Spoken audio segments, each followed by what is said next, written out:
Good evening and welcome you all to yet another one more episode of My Story, My Dream, She Avatar.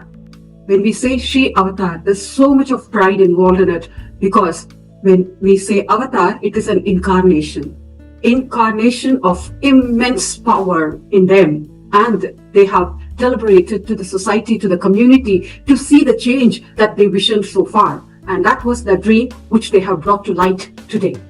So at a time when the society remains captivated by flawless images and curated success, this My Story, My Dream is a dedication to all those who championed this most courageous narrative where only authenticity is celebrated above perfection and vulnerability is recognized as the birthplace of true strength.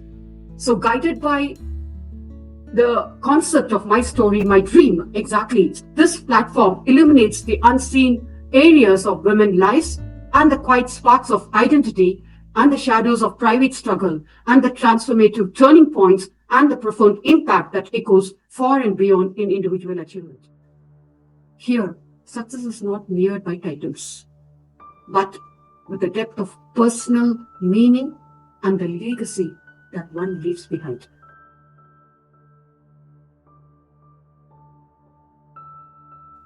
By honoring those unfiltered stories and embracing our shared humanity, My Story, My Dream fosters a vibrant community where women uplift one another and the generations are empowered to dream boldly through the wisdom of diverse voices, whether they are entrepreneurs, they're artists or leaders, and the show offers both validation and practical inspiration. So it's not merely a talk show. It's a movement to redefine success, nurture resilience, and ensure that every woman's journey in all its honesty is being celebrated as a beacon for those who follow us. So welcome to yet another show of My Story, My Dream. On that note, please allow me to welcome today's celebrity, the women of success.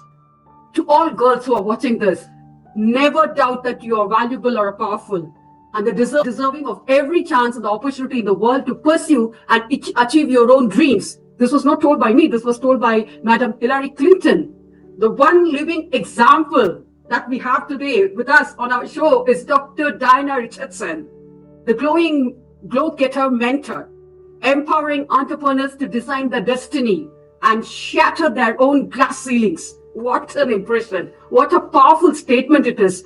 Madam has won 100 plus award-winning strategies with 35 years of experience in the industry as an podcaster and best-selling author. Dr. Diana Richardson is a university graduate entrepreneur and a seasoned business owner with over 25 years of experience in the beauty, as she is, well-being and skincare industry. As we can see, the beauty lies skin deep. Her skin is always glowing. Multiple award winning for her comprehensive knowledge, business acumen, customer service, and the team management. The skills have gained ma'am international recognition. Ma'am is a 3-time winner of PHAB Service Stars, the beauty industry's equivalent of the Challenge Stars, as a founder and CEO of 10 companies. Madam has started, scaled, and sold her experience and expertise with the #1 podcast show, the Glowgetter Mentor, international coaching and mentoring programs, as a best-selling author and an international speaker with a very illustrious background, and as an alumni of said business school and the University of Oxford, earning their first strategic innovation program. Madam has won so many innumerous awards, and she has also been welcomed into the Hall of Fame of Top Beauty Well-Being Entrepreneur of the Year by International Association of Top Professionals. In 2025, Madam was honored with a Lifetime Achievement with the Flux Award in Qatar, and also for the podcast Glowgetter Mentored, which had featured in Forbes, Entrepreneurs Herald, Yahoo Finance, New Work Weekly, Women's Herald, New Work Journal, Yahoo News, Beyond Magazine, Insights Success Magazine, CIO Magazine, Disruptors Magazine, Hampshire Life Vitality Magazine, and the Leaders Globe, the World Leaders Fortune Business Review Magazine, Women's World Magazine, and International Business Weekly, Global Publish List 24, the Enterprise World, and the Billboard Magazine, and the list goes on. And also not to miss in the mention, the World Women Leadership Congress Global Women Leader 2026 was awarded to her. Global Impact Excellence Award for Business Strategy of 2025, the Best Mentorship for Global Women Leadership Awards 2025, and the Beauty Strength Strategies of the Year 2024 UK, and the list really goes endless. On that note, please put your hands together to welcome our most distinguished guest with us today. Thank you, ma'am. Thank you so much. Just in simple words, thank you. One simple introduction, one simple welcome. How was this possible? How was this just possible? I'm finding it difficult to just say it here. And how was this possible? It's an honor to be here with you. Thank you so much for having me on your show. Welcome. Thank you, ma'am. Thank you so much. Amazing. Amazing. We are so very curious to know exactly how did you manage to do this? I'm just thinking, by age and by looks, you look so young and your achievements are so high, just not comparable at all. Simply words can't say that. Maybe. Thank you very much. She was free in her wildness. She was a wanderess, a drop of free water like, and she belonged to the city of no man, and possibly perhaps maybe the wanderess. Here we have. Yes, on that note, maybe we'll start the session with the first version of your dream as you are a little girl. What? The first version of my dream. As a little girl, I always wanted to be an entrepreneur. And I really looked up to my aunt, who was in beauty and well-being. She had her own salon. She'd won loads of awards. And I was just in awe of that. I thought, wow, this woman is strong. She supports her family. She has 2 children. She has over 20 members of staff that she's working to educate, working to empower them with skill sets. And she was a real role model. And so that was something I always wanted to do. And when I was in high school, they made us take this test. So in high school, I must have been like 14 years old. And they made us take this test. And they give you a result saying, this is what you should be. And I should be an accountant.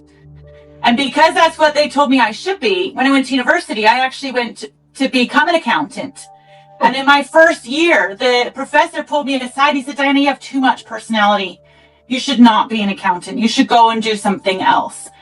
And even though I started in industry at 9 years old, in the beauty and well-being industry, because that's what I wanted to do. And so I had my first job at 9 years old. I was sweeping floors in a hair salon on Saturdays when I wasn't at school.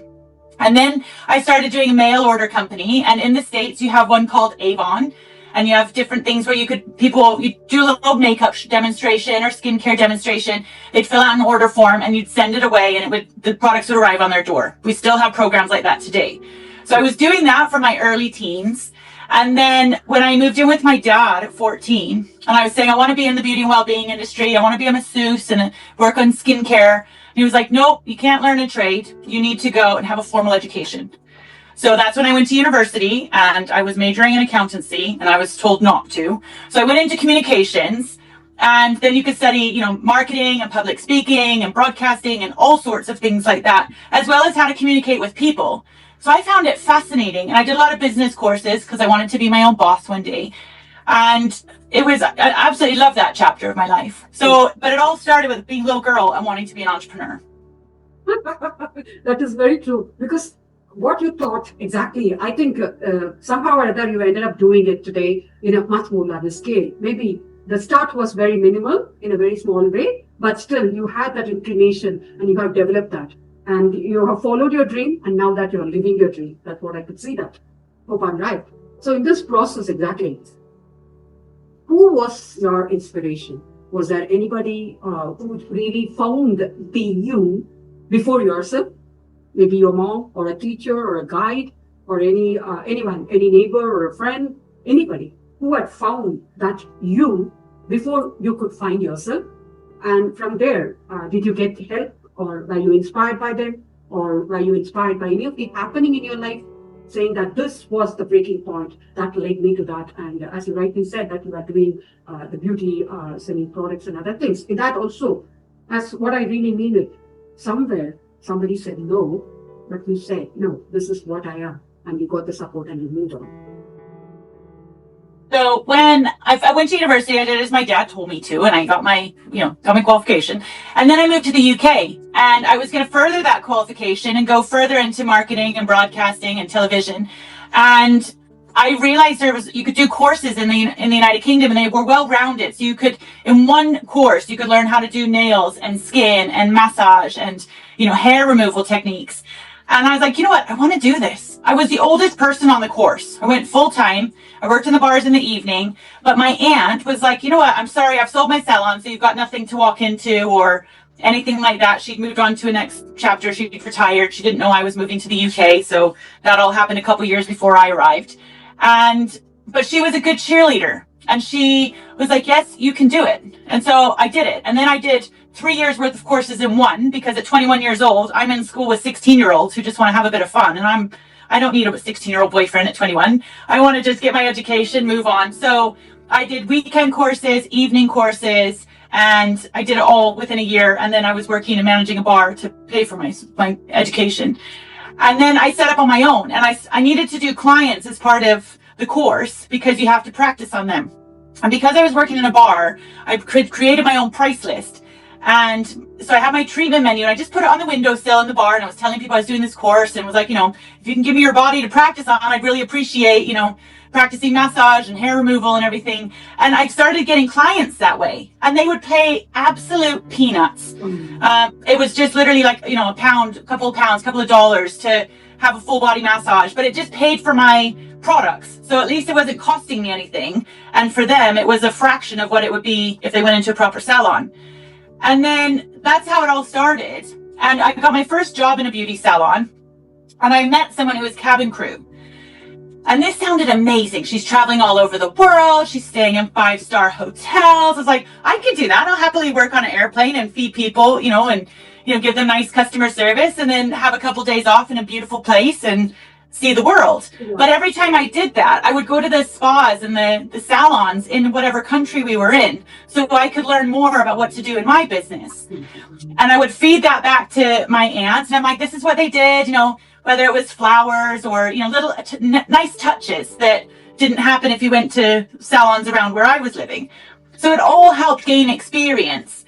And then I said to my aunt, I really, really want to have my own salon. And when you talk about kind of a crossroads or that moment where something happens, I got in a horrific car accident. I landed back from one of my trips. It wasn't my fault. I was, wide awake, and I was driving on the motorway, and it's some 70-mile-an-hour car accident. And my car spun, I blacked out. And when I came to, I'd hit the wall, and I was came back to. And medical people that were just normal people driving by, they stopped. Big, huge lorry trucks stopped because it was so bad. And I walked out of it with a little bit of whiplash. And at the same time, that same weekend, there was a salon for sale. And I was I think it's time. I want to do this. My aunt's if you're going to do it, I'll support you. And my mom and my aunt came on my last flight, which was San Francisco. And we had a girly trip on my 2 days off in this beautiful city. And she helped me with my pricing. She helped me. I was I know what skincare range I want to do, but I need help with the business side of things. And so she helped me with all of that and did so for years. And I'm I've been given this opportunity. She's just go for it. I've been given an opportunity, I've been asked to enter awards, and I'm really scared. She's just do it. So she was that person that was my cheerleader to say, just go for it. You can do it. Even if I didn't believe in myself. You are really a go-getter fighter. Really? Oh God. You freak me there. Really? My goodness. One of the audience have prompted a question which I would like to bring it to you. Yeah, if it's more related to the present environment, exactly what we're talking about. When did the world notice you? Oh, that's a very good question. Thank you. Yeah. I got my first bit of, I think it was 2016. No, maybe longer than that. Okay. Maybe it was around 2016. I'd entered my first, or 2014. I'd entered award, and I won Beauty Therapist of the Year. And this was the first award. So I've been asked to enter several. And I won. And I was terrified to enter. My aunt's like, just do it. And I had to like go to my clients and say, can you write something nice about me so that I can send it to these judges? And, you know, my form was literally 2 inches thick of this that I sent off. And there was videos of treatments. There was bits for my clients. There was all of the extra like education that I'd done that I put together in this, you know, kind of presentation. But back then we didn't have Zoom and things like that. It wasn't done like this. It was all done by sending it through the post. And so I put together this big presentation, all of which was asked for, but it was really, really in depth. And, you know, I had to show things from my accountant that I was making a profit. I had to show, you know, all of the certificates. I had to show that I was insured and I had done everything I needed to do legally to be a beauty therapist in the UK. And that night they announced it. And so I won Beauty Therapist of the Year, and then I won the winner's winner. And I had my brother with me, I had my partner with me, my aunt and my mom attended. And it was a real pinch me moment because I was like, oh my gosh. And that was the very first time to me, I think I got noticed in industry. And then with that, you know, I was then recognized with the product company I was using, Dermalogica, and. But it's a very slow process. Even though I got that amazing award, still, it didn't really start to really scale until I took on a big salon at the end of COVID. And all of a sudden it was something to write about because everyone was selling. Everyone was getting out of industry. We'd had a really difficult time during the pandemic. So a lot of people were closing their businesses, losing their businesses. And I thought, I'm going to swim upstream. And I'm going to go from a person of 1 with a little treatment room to a team of 10. And I literally 10x'd it. I went from 1 little treatment room and I had sent out 250 letters all along the, like, kind of in a 20-mile radius of where I live, saying, if you want to sell your business, I'm interested in buying. My children are now at school. I really want to go to the next level. And I thought I might hear back from 5%. And I actually heard back from 25%. So I learned a lot about different ways people structured their business, different business types that they had. And anyway, I settled on this one that was 6 treatment rooms. And it needed a total refurb. So my husband is in construction and he's a civil engineer. So he's like, I can help you with that. And my aunt's like, I love a project. So she really took charge of the project. I picked out all the nice things and was like, I want it to look like this. But my skill set and my strength isn't in organizing trades and things like that, whereas my aunt is amazing at it. So she's like, I'll run the refurb. You still work in your treatment room so you don't lose any clients. And then when we opened, obviously I'm having to go from 1 to a larger team. And that then got a lot more eyes on the business because people were like, wow, this is a story we want to talk about. But still, that was, you know, a long time after I'd been in industry and I won my very first award. So there's a lot of hard work that goes into that, a lot of lessons, a lot of challenges.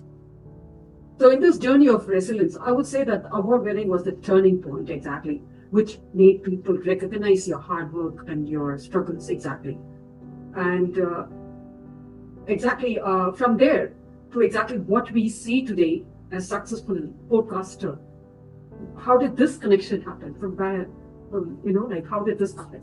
Well, the new idea, the most innovative idea, exactly from what we saw exactly as a cosmetician, basically, to a podcaster and to the media world, exactly, to another world. It's absolutely a different avenue or channel to open. So this transformation, can you connect this transformation? I can. I'll just backpedal a bit because it explains how I got here. So in 2013, I had my first son, but I ended up with both hands in thermodynamic splints. I basically broken my wrist because he was a big baby and I'd massaged too late into pregnancy. So they had to give me these plastic ones because I couldn't have normal casts on with a baby that you need to wash your hands a lot. So I had to take time off work. I had literally lost the majority of my clients and had to heal from that, be a mom, learn to be a mom, and then move forward and restart the business. Had my second son and I learned a lot of lessons with, the first and boundaries with work and things like that. And then, everything was great. I was winning a few awards and just enjoying being a mom and being a business owner and all of that. And then fast forward, so I'd taken on this salon and I built it up and scaled it. And I decided to do a challenge. I've always run marathons for charity. And I've done all the world majors. I've run over 13 marathons. And I was like, it's time to hang up my shoes. So I'm going to try a different challenge. I'm going to cycle. I'm going to cycle the length of Great Britain. So it's Land's End to John O'Groats, and it's called Le Jog for short. It's a 10-day cycle or 9-day cycle, and every day you cycle 100 miles. So it's hard work, and it's really hilly. Day 3, I got signed off for medical reasons because my hands were like claws. and they were stuck like this. I couldn't move them. I couldn't straighten my fingers. I couldn't wash my face. I couldn't cut my food. I couldn't cook for the family. I couldn't do anything. They were stuck. And I saw over 10 different professionals, medical professionals, and they all gave me a different diagnosis because they're looking at things differently. A chiropractor looks at something differently than a physio, than a different, variety of different doctors. And long story short, I've got my hands back. But I then carried on working in the business and was still training up the team. And it got to February 14th. I remember it because Valentine's Day. It's the last treatment I've ever done. And that was 3 years ago, or 2024, February 2024. And the doctor, I'd just come back. We'd had a little family holiday, and I had a checkup with the doctor. And he's like, if you don't stop, you're going to lose the use of your hands. Mm-hmm. I thought, my goodness, I've done that twice already. And he's like, but I'm serious now. Now it's not just your profession, you'll lose it in your personal life. And I had to retire then and there. And I'd already failed salons and sold them and all of that. But I was like, I have to walk away because I have such a love for the treatments I provide for my clients. It has to just be a clean break. And so I sold my last business, and that was it. And I was like, it was a huge transformation chapter because for over 20 years, I was an award-winning beauty therapist. I was the best esthetician. I gave amazing massages. I had a great team, a great reputation, a salon that's been going for over 2 decades. Who am I now? What do I do now? Like that was my identity, and I just lost it overnight. So I had to go through a real chapter of almost like cocoon with, like a butterfly, a caterpillar just goes, I just need to go into myself and figure out what I'm going to do. And a business mentor and someone who I really am inspired by, she, had a podcast. I was listening to her podcast, and she'd helped me out with some of my business stuff in the past. When I got into a level, I'm like, I need somebody who's ahead of me to help me get to my next level now. And I was like, I'm gonna use my voice. She's using her voice. She's sharing her expertise and her knowledge. And for years and years, over a decade, I've had people come to me going, how do I set up a business? How do I do this? How did you do that? How did you get where you are today? And I was like, maybe I've got something to share. I've just told them out of love and friendship and would just sit and have a chat with them and always be at the end of the phone. I never really thought it was a thing. And then I started my podcast going, I can't use my hands anymore, so I'm going to have to use my voice. And when I first started, I hated the sound of my voice. I used to be made fun of for my voice for years. And I never listened to a podcast episode. And I actually quit because I was like, I can't do this. I'm like, I can't do this. And then that mentor was like, no, you can do this. Come on, you can do this. And just cadence and just stick to it. And I was like, okay. So I had a word to myself, and I'm going to try again. I'm going to do my weekly podcast. I'm going to commit to myself. And this is what I ask of all our clients and everybody that I work with. I'm like, you have to commit to yourself. So once I said yes to myself, I'm like, right, it's going in the calendar. It's happening. I'm doing it. And it's evolved. And it's evolved over the last 3 years. And then it was amazing at the end of last year to be a #1 podcast, and it won over 5 different awards. And it was amazing. And now I have people asking to come on my podcast and be a guest, and I get feedback, and it's wonderful, but it hasn't been an easy journey. And part of that journey is sharing experience and tough chapters I've had to go through. You have not left even a single leaf turned out. You have not left even a single leaf turned. Really amazing this. Amazing. Now I'm asking, how can you do this? How could you do this? From where was that inspiration? And it's not easy. It's definitely not easy. It's like I don't know whether I can understand with one simple thing which I would like to dedicate for you. It's like it's not the rough side of the mountain that that's the easiest to climb. What I'm saying, it's the smoothest side that doesn't have anything for you to hang on. So always the rough side is always be good for us to just cling and move on. And one thing which I've learned from you is that never be limited. Never be limited of the environment, the surroundings, or other people's thoughts and limited imaginations. Because you have to define yourself as a strong woman. And don't dream for success, you work for it. That's what is the message that I'm getting it exactly. Really. And this is another area, I'm willing to be seen, I'm willing to be spoken, I'm willing to keep on going. That's absolutely a different world from what you had. And Yeah. like coming out like this in like flying colors, in flamboyant colors is something amazing, just amazing. And exactly, now going on to the next curious question which I have in the list is what could be your next step, Dr. Diana? Because a total transformation which we have seen today, exactly from where you started as a small little girl, a public girl actually, to a go-get trendsetter. Yes, I'm here to do it, exactly as you were doing for the cosmopolitan world. But now, from a postcaster, exactly from a small girl to a postcaster now, exactly in the media world, what could be you the next? What's next?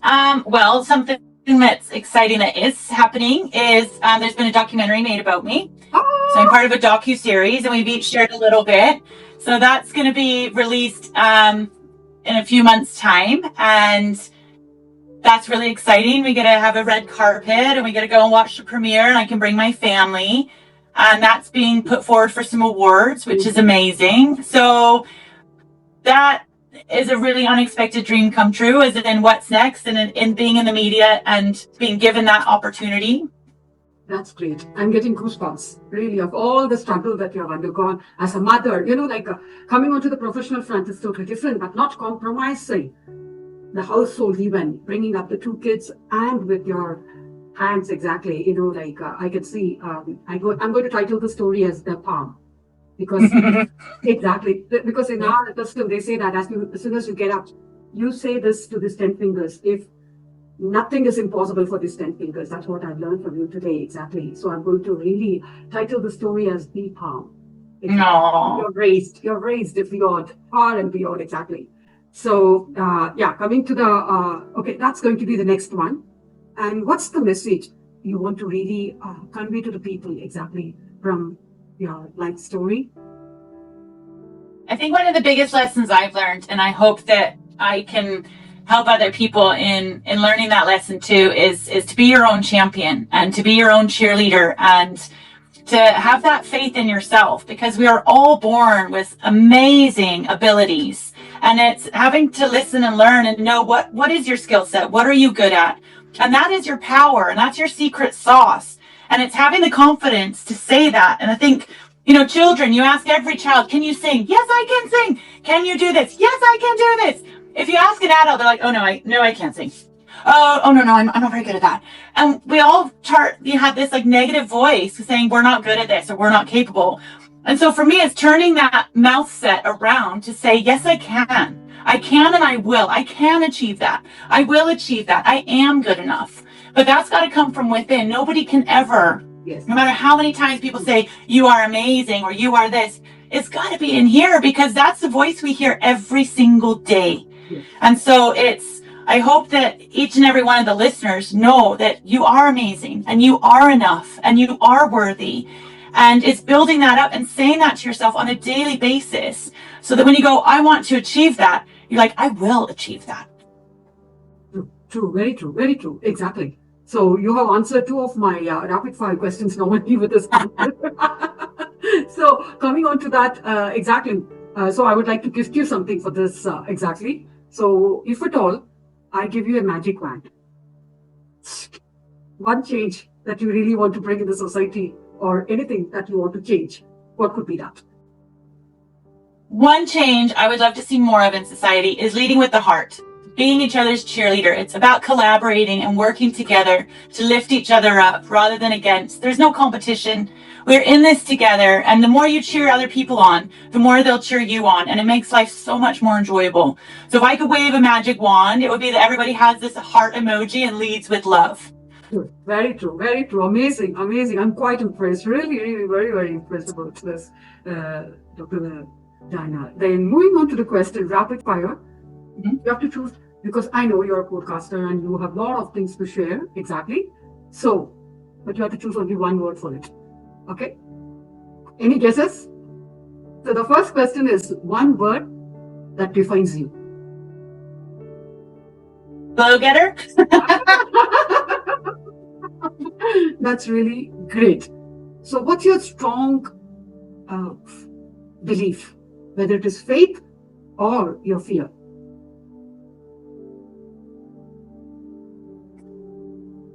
Just try. There's no failure. So people are always, their fear is often failure or not doing well or not, getting it wrong. And I don't believe in that. It's the first attempt in learning. And I do it with my boys, I do it with my team, and we go, right, this event just happened, or this activity or holiday or whatever. And you go, what went well? What could we do better? And sometimes they just say, you know what, that was amazing, Mom. Let's just do it again. Rinse and repeat. But other times you go, actually, it didn't go that well. We were late, or this happened, that happened. How can we do things differently next time? And let's learn from it so that we don't repeat these same things again. So I think there's fail forward is what I say. And it's the first attempt in learning so that you just keep going and just keep trying. There is no such thing as failure. So don't be fear, have faith and keep learning. Having heard your story, so most inspirational story, I would say, what did you believe? The dream or the reality? Oh, the dream.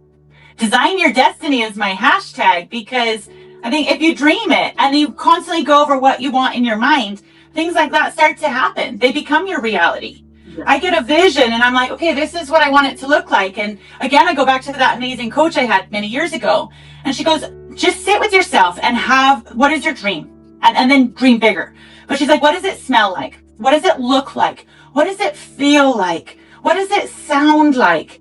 And I do that in every scenario, whether it's like, what's next for my next chapter? Whether it's like, okay, this is what's happening now. What do I actually want this activity to look like? Or if I'm going on stage, what do I want that to feel like? Do I want to be nervous? And being nervous and excited are very similar emotions in the body. So go, oh, I'm excited to be on stage, or I'm excited for this opportunity, rather than I'm nervous, because that becomes a negative. Whereas if you're excited, it's a positive, and you keep that momentum and energy going forward. So I think a lot of it is having that feeling and keeping those feelings positive. So it is having faith, it is having big dreams, it is having whatever it is. And I love the stories. I watch movies with the boys, and they're like real life stories of athletes and things like that. And some of them come from really tough upbringings, and now they're superstars.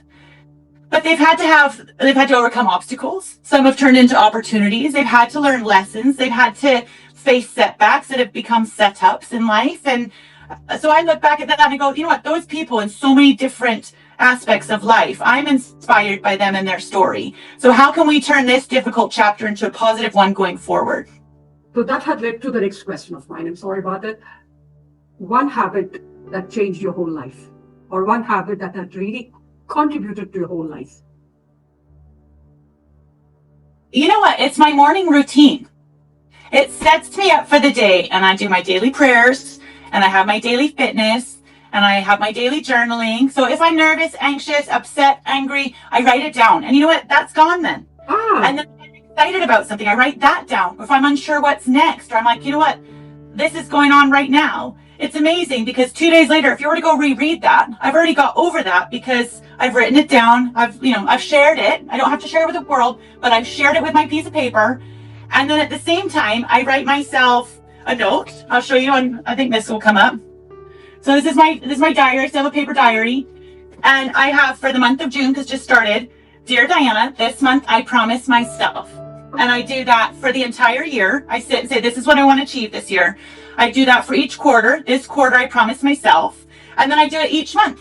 And it gives me that chance to reflect back on what's gone well, what I have achieved, haven't achieved, what went well, what I've learned. And then it's, okay, this is time to reset, and how can we move forward? So that has been something that I started, I don't know, probably, maybe 5 years ago now, but it's really helped keep me focused, keep me positive. I learned it from you today. That's really great. Okay, now the last question.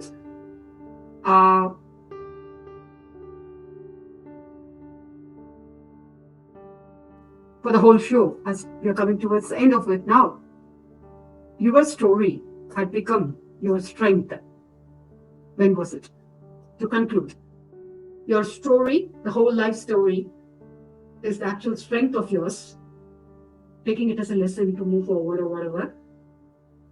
And when was it? From when all these things started contributing towards your flagship? I think a lot of it is that caterpillar moment that I talk about into the butterfly. And it's that transition of what I'd always wanted to be, a business owner and in the beauty industry, to having to start over. And I've had to start over several times in life, sometimes on a personal chapter, sometimes professional chapter. But I think that was the biggest one because that was my identity. And I really had to change everything. And it's not always an easy process. It's not always a pretty process. Like there's some days, you just keep walking, and sometimes you have a cry, and sometimes you just sit there and you have to have a word with yourself to pull your socks up, and nobody really totally gets you through that but yourself. And those are the biggest lessons that you learn. And so I think it was selling my last salon, which I never thought I would do. I always thought even if I retired from the treatment room, I would have teams, and I was like, nope, this is a hard stop. And the doctor said I just need to walk away. And but yeah, now I've got 3 best-selling books that are out, and it's amazing. But I wouldn't have done that or had the opportunity if I hadn't gone through that transformation. Have you got all the 3 books with you, Dr. Diana? Please show that. Yeah. That's right. And where's that? Does that go? There we go. Yes. 21-day challenge. Yeah, this is very important. So that was the first one I did. It was all about the beauty industry because I was just fresh out of retiring. And then this one was the 21-day challenge. Actually came as inspiration from the Glowgetters that I was working with and business owners. And they're like, actually, I really like a challenge. I'll read a chapter every day and I can spend a little bit of time on myself and my goals in my business. And then that evolved into my recent one that's just been published in March this year. And that's the Glowgetter's Guide to Execute and Elevate.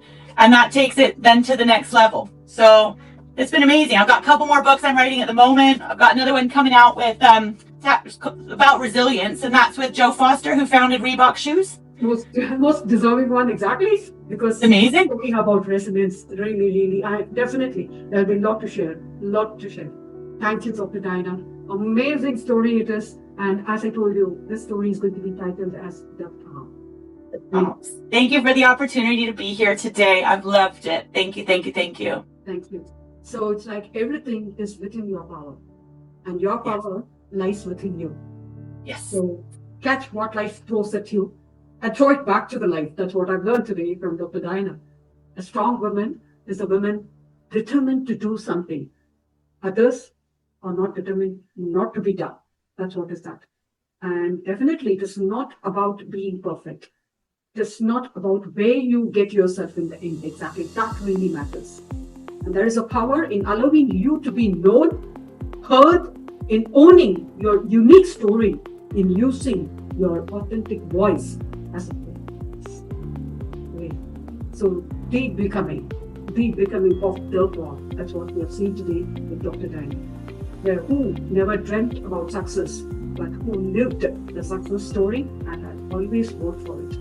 Thank you, ma'am. Thank you so much. Definitely. Thank you. It's going to be a most inspirational story for us. Thank you. Thank you. It's always a pleasure having you on our show. Thank you. Thank you so much. Yeah. Women, whether subtly or vociferously, have always been a tremendous power in the destiny of the world and bringing changes in the society. That's what Dr. Diana is doing through our podcast today. So, definitely, my story, my stream is not really a talk show. It's a moment to redefine success, to unite all success stories all under one roof, nurture resilience, and ensure that every woman's journey, in all honesty, become a beacon for those who follow, who hear, and who reads about us. So definitely, this show challenges the polished narratives often seen in the media instead of spotlighting the real, raw experiences behind success. Thank you so much. Thank you. Until we meet again, definitely with yet one more inspirational story. We are here today with Dr. Diana. Amazing, most inspirational woman whom I have heard so far. Thank you. Thank you, Dr. Diana. Thank you so much. Thank you. Bye. Bye-bye. Thank you. Thanks for your precious time, Doctor. Thank you. Thank you for the opportunity. Thank you so much. Thank you.